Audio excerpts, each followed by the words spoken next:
And what are you doing to keep your family history alive with your children? Oh, I let them know everything. I totally opposite the way I was raised. I'll tell you that right now. Um, I love my kids to ask me questions. I love to answer them. I love them to explore into their culture. If it's on their mama's side, which is Irish, or if it's on my side, and then I've been married 3 times. I know where I get that. Thanks, Dad. Um, anyway, so my first wife, my first kids are half Filipino, and my son Ivan, he digs the native culture, but he's gone to Philippines. He digs his native culture because he's native Filipino too. So he's just all that, and he holds that tight. My oldest daughter, not so much. She's just Filipino, with a little bit of native. And then my other kids, Harley and Dakota, they're half native and half Caucasian, and they love being Native American. Um, and powwows and all that. And then my other 2 children, Big Mike, he's half Caucasian and half Native. He loves his native culture. And then TJ, which is half Native and half Caucasian, he loves both his cultures. He really does, and I dig that. I do. I get it. And then my youngest 2 siblings, Megan's not with us anymore, but she was all about the native people, and my son Michael is all about the native people. I mean, he understands and honors his Irish part because of his grandma and his mom and all that. I get that, but he's really deeply into the native culture more than anything. So you have had 8 children? Yes, I have 8 children. I keep my daughter right here. Yeah. She hasn't gone anywhere. People say she's gone, but she ain't gone. She seems very special to you. She is the one who introduced you to your history. Her mom, 2015, the end of 2015, almost killed me. August, I lost my wife, 22 years. That's Megan's and Michael's mom. She died from pills that the doctors were giving her. As we screamed at the doctors, something's wrong with my old lady, something's wrong with my sister-in-law, something's wrong with my sister, telling these doctors, we've got 2 people dealing with the doctor, plus my old lady that couldn't deal with the doctor because it was just wrong. And she didn't wake up one morning, and it was because of the pills. And then they clarified it so the doctors wouldn't get in trouble as suicide. And we took them to court, and we lost. And how do you do suicide when you're only taking the pills that you're being told to take? That's not right. So anyway, 32 days later, I lost my daughter. And that damn near killed me. But I have great children and my grandkids, and all my children came to me and held me up. And within a couple days, I actually started looking at the other side of the coin, which is my youngest son just lost his mom, and his little sister, his best friend. My daughter was 17 years old when she passed. She was going to Merritt College. She was going to be somebody. She wanted to be an EMT. She was still going to high school. She could have graduated a year earlier, but she didn't. She knew that if she stayed in high school, so we were being homeschooled, that we could go to college for free until she graduated. State pays for everything. It's a program. But she never made it. She went out and was run off the road. 3 of her friends and her were run off the road by Stanislaus County sheriffs, which just, we lost that case too. But they were run off the road? They were run off the road by the sheriffs. With a car? Yeah, they were in a car, and the sheriffs were in the car, and they ran them off the road. Yeah, that was the worst. But we got through that. I'll never get over it. My little girl was, my 17-year-old, always be my little girl, but she was, I can't say that I loved her more than all my other kids, but she was my little girl, and I gave her the world more than anybody else. I was told that, and that was okay. She was my little spoiler, rotten. But anyway,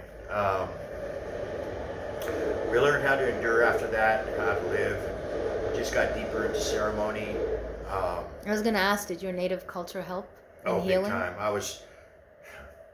the day that happened, the tenant council from all over came to my house, sat on my porch, helped me get through this. Within 2 days, they were there for 2 days. I had Native people from all over come to my house and hold my family up and help us heal, get us on the right road to healing instead of something horrible.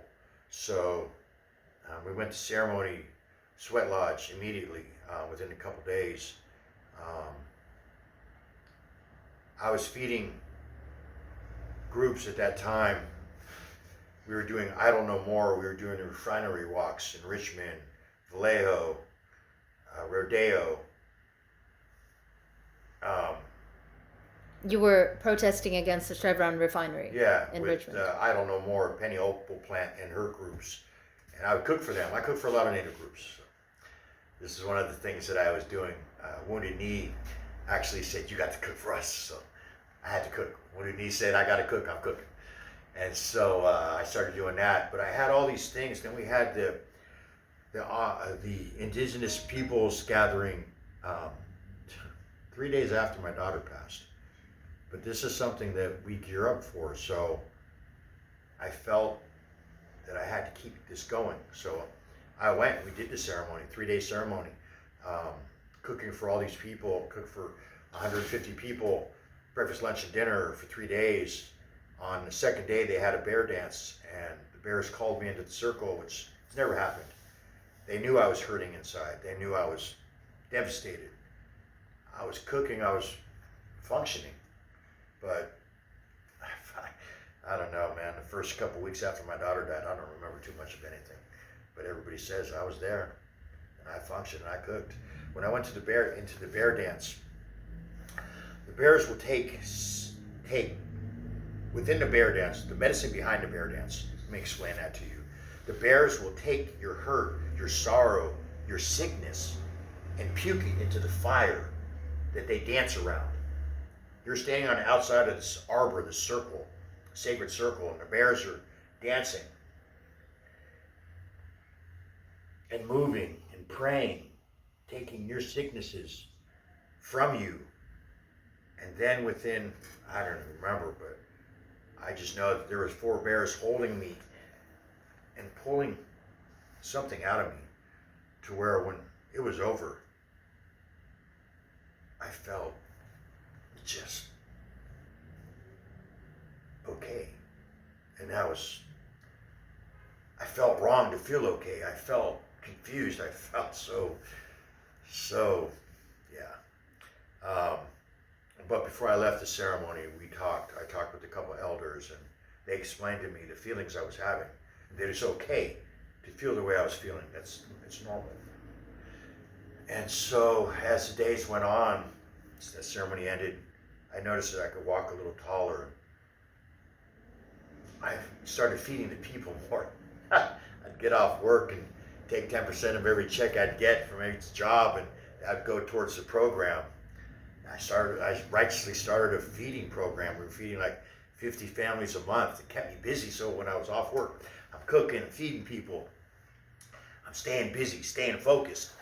And my youngest son, Michael, who lost his mom and sister, he jumped in and started helping me. He was helping him feel focused, and we were touching community. And we were going to different homeless encampments, stuff I'd never done before, and just really started picking up people. And I haven't stopped. So we've been doing this for... So cooking is a part of your healing as well? Okay.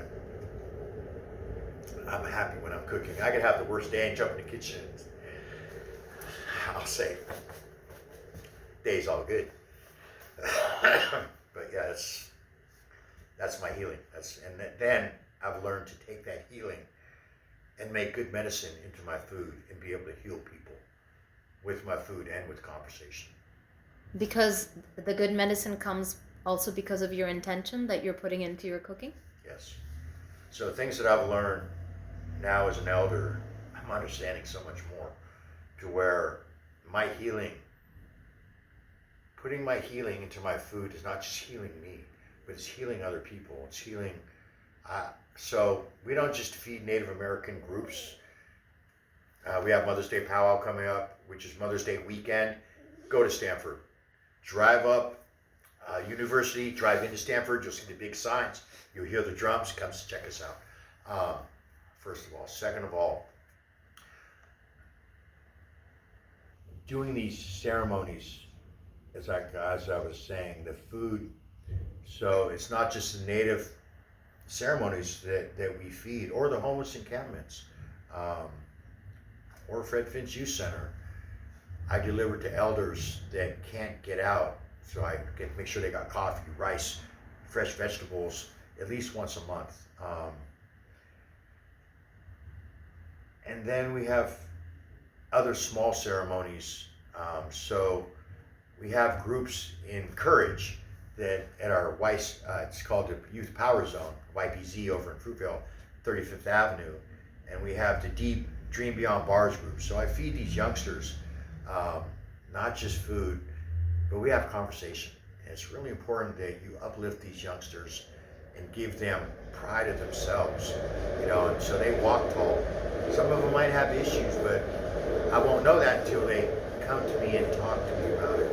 And then I can relate with that, and I can give them a story with a good ending on how to heal yourself with this issue, how to avoid that issue completely if possible, or just how to endure and keep growing.